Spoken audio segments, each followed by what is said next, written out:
terima kasih banyak atas paparan Rianto. Mengapa destination based income tax perlu didiskusikan dalam konteks pajak digital? Sebetulnya saya presentasikan ini sebenarnya akan menekan dari presentasi Pak Adrianto. Nah, destination based income ini sebetulnya adalah fondasi dasar dari unilateral measure maupun beberapa proposal yang sekarang ada di OECD. Oleh karena itu, kalau kita ingin mendiskusikan pajak digital ini, maka fondasi dasar diskusi kita adalah konsep destination based income tax. Ini mengapa Pak Adrianto ini memaparkan konsep destination based income tax. Oke, di sini saya akan melanjutkan presentasi. Presentasi kita kali ini adalah pajak digital namun dalam konteks global. Sebetulnya untuk konteks Indonesia, terutama terkait aturan yang baru dikeluarkan, sebetulnya akan dipresentasikan oleh Pak Yon Arsal, namun beliau berhalangan adil. Untuk apa namanya, mungkin saya akan berikan sedikit lah ya terkait konteks Indonesia mungkin di akhir. Oke. Nah, seperti apa sih dalam konteks global ini? Kaji ini sebetulnya telah kami lakukan di tahun 2016.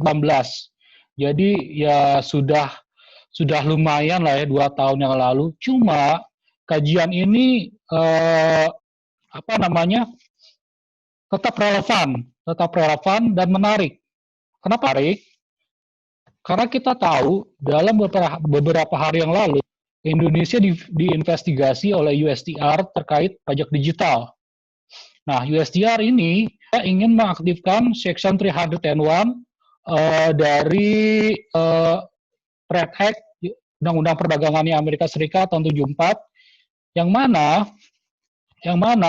jikalau terbukti kalau Indonesia melakukan pajak diskriminatif atau atas perusahaan Amerika, maka akan ada retaliasi perdagangan. Nah, 2018 lalu dalam kajian kita juga memperingatkan hal ini. Jadi di 2018 lalu kita sebut bahwa kalau kita tidak hati-hati, ada ancaman retaliasi perang dagang dari Amerika Serikat karena Section 301 of Trade Act ini, pemerintah Amerika berhak untuk menerapkan retaliasi perdagangan ketika perusahaan asal Amerika di yurisdiksi tersebut dikenakan pajak diskriminatif. Sebelum Indonesia diselidiki, sebelum Amerika sebelumnya juga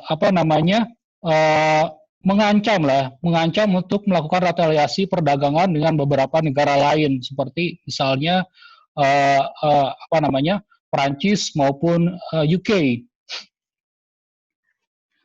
Lalu yang menjadi pertanyaan adalah mengapa Amerika Serikat selalu melakukan retaliasi perdagangan bagi negara yang mengambil unilateral measure? Nah, pertanyaan ini penting. Mengapa? Karena kalau pertanyaan ini tidak dijawab, kan ada muncul semacam prasangka bahwa sebenarnya Amerika ini ingin melindungi perusahaan-perusahaan digitalnya. Padahal kita belum tentu tahu. Bisa jadi Amerika ini sebetulnya mereka sama kayak kita gitu. Mereka sebetulnya ingin mencari keadilan, bahwa mereka menganggap bahwa perusahaan-perusahaan digital mereka ini tidak diperlakukan secara adil. Oleh karena itu, kita ingin melihat mengapa sih Amerika Serikat ini selalu mengambil tim retaliasi bagi negara yang mengambil unilateral measure. Alasan pertama adalah mengenai paradigma. Dalam diskusi perpajakan yang ada, itu paradigmanya adalah bagaimana cara memajaki platform digital, bukan mencari solusi. Nah, apa yang dipaparkan oleh Pak Adrianto itu sudah tepat. Karena dia membahas alasan mengapa suatu negara berhak atau tidak. Itulah yang seharusnya kita diskusikan di sini. Yang kita diskusikan di sini adalah mengapa suatu negara berhak dan di mana apa namanya suatu pendapatan dari platform digital berhak untuk dipajaki. Inilah sebetulnya yang menjadi pertanyaan fundamental, bukan dari diri saya, tapi juga dari beberapa pakar perpajakan internasional seperti Marlis de Ruyter. Ini dia merupakan ex-head of tax treaty NTP di OECD. Ia berpendapat bahwa pertanyaan fundamental dari pajak digital adalah di manakah perusahaan digital ini harus membayar pajaknya, apa di lokasi di pasar ini market jurisdiction, ataukah di lokasi di mana staffnya itu berada, key people-nya ini berada, ataukah di lokasi di mana owner-nya ini berada. Inilah yang seharusnya dijawab dari diskusi mengenai pajak digital. Ketika kita sudah mendapatkan jawaban tersebut, maka saya yakin tidak ada lagi dispute maupun mengancam perang dagang atas pajak digital ini. Nah, OECD pun mempertanyakan hal serupa. Kalau Anda baca dalam public commentary terhadap yang terhadap Pilar One tersebut, yang mana Unified Pilar One tersebut, yang mana dalam Amount A itu jelas konsepnya adalah pembagian hak ke market jurisdiction. Nah, bisnis atau OECD ini berkomentar bahwa perlu ada argumentasi yang kuat mengapa hak pemajakan di market jurisdiction. Dan mengapa paradigma pikir cara memajaki platform digital ini sangat berbahaya? Karena kalau kita berpikir demikian, maka secara tak langsung, secara tak sadar kita mengklaim bahwa seharusnya mereka tuh membayar pajak ke kita. Jadi mereka ini kan platform digital ini kan konteksnya ekspor, tapi kenapa mereka wajib membayar pajak di Indonesia? Nah, ini karena ada sebuah mindset bahwa mereka sudah diadili, bahwa mereka bersalah meskipun itu sebenarnya ranahnya abu-abu. Nah, ini yang menjadi permasalahan pajak digital, bahwa ada mindset mereka sudah diadili terlebih dahulu meski itu ranahnya abu-abu.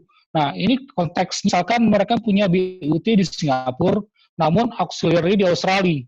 Nah, dengan konsep seperti itu, mereka melakukan penghindaran perpajakan dengan mekanisme LRD, Limited Risk Distributor. Nah, ini pertanyaan yang sebetulnya perlu dijawab. Nah, padahal kan kalau kita tahu menjadi BUT itu di suatu negara itu tak hanya terkait mengenai perhitungan perpajakannya saja, tapi juga ada faktor-faktor lain mengapa mereka kok menjadi BUT di negara.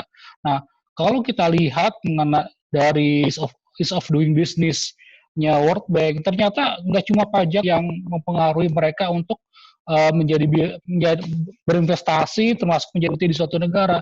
Ternyata ada faktor-faktor lain. Nah, dan juga kalau terkait banyaknya platform digital di Singapura, ternyata nggak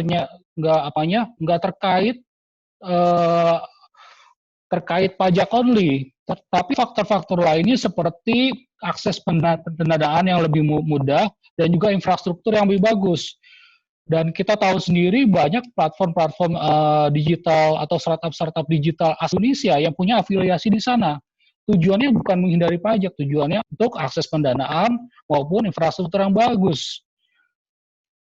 Jadi ketika suatu perusahaan digital dia memiliki BUT misalkan di sebuah negara yang memiliki tarif pajak lebih rendah, sedangkan di negara pasar dia hanya sebagai auxiliary atau limited risk distributor, maka kita tidak bisa menjudge bahwa si perusahaan tersebut melakukan sebuah